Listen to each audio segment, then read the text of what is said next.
Je trouve que les 2 séances que vous avez fait avec elle, ça a donné un résultat incroyable. Les yeux sont bien alignés. On ne le remarque presque plus, mais la petite Agathe est née avec une déformation faciale. Quand on regarde Agathe de face, elle a ce côté-là qui est beaucoup plus grand que ce côté-là. Donc vous voyez, le nez part encore très légèrement, beaucoup moins qu'à la naissance, sur le côté.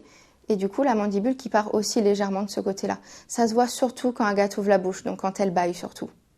Durant la grossesse, Agathe, en siège, s'est enroulée sur son côté gauche, son visage écrasé par son épaule. À moins de 15 jours, c'est la 3e fois qu'elle voit l'ostéopathe. Donc là, elle s'incline très bien sur ce côté-là.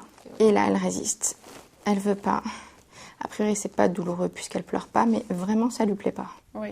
Son nez et sa mâchoire n'ont pas encore tout à fait retrouvé leur position, ce qui occasionne divers petits soucis, notamment pour prendre le sein. Et le palais, s'il n'est pas correctement placé, Agathe ne peut pas mettre sa langue à l'intérieur. C'est à cause de ça qu'elle n'arrive pas à bien téter d'ailleurs. Oui. Sans ostéopathie, il aurait fallu attendre l'âge de 6 mois pour que tout redevienne normal chez Agathe. Désormais, en seulement 4 séances sur un mois, les traits de son visage devraient reprendre leur place. Un confort au prix d'un peu de travail. Non, on pleure pas. On pleure pas. On va peut-être devoir faire une pause. Une naissance difficile, c'est la cause principale des interventions de cet ostéopathe à la maternité. Il est déjà pas content que j'arrive. Il est un bonhomme. Naël est né avec son cordon enroulé autour du cou. De cette naissance difficile, il a gardé un torticolis du côté gauche qui l'empêche de téter le sein droit de sa maman. Là, il tourne très bien la tête de ce côté-là. Et puis de ce côté-là, si je le force à tourner la tête, ce sont les épaules qui se lèvent. Là, on le voit clairement, il tourne tout le tronc en fait.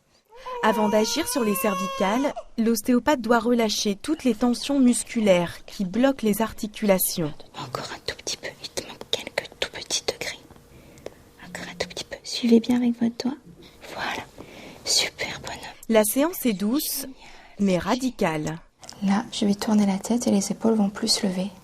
Parce que ce sont les cervicales qui tournent et plus tout le tronc. Donc, il va réussir à prendre le sein beaucoup plus facilement. L'allaitement du côté droit est désormais possible. En 15 minutes de manipulation, le torticolis de Naël a disparu. À cet âge-là, en une séance, c'est très très rapide, on a réglé le problème. À 3 ans, ça sera beaucoup plus compliqué parce que bébé va rester avec ce déficit de mobilité. Donc le système musculaire, articulaire va évoluer en fonction de ce déficit de mobilité. Donc forcément, il y aura des répercussions en grandissant. Il vous faut un gros câlin là, je crois. Moins de 3 mois est l'âge idéal pour effacer les petits bobos dont Agathe et Naël ne se souviendront pas.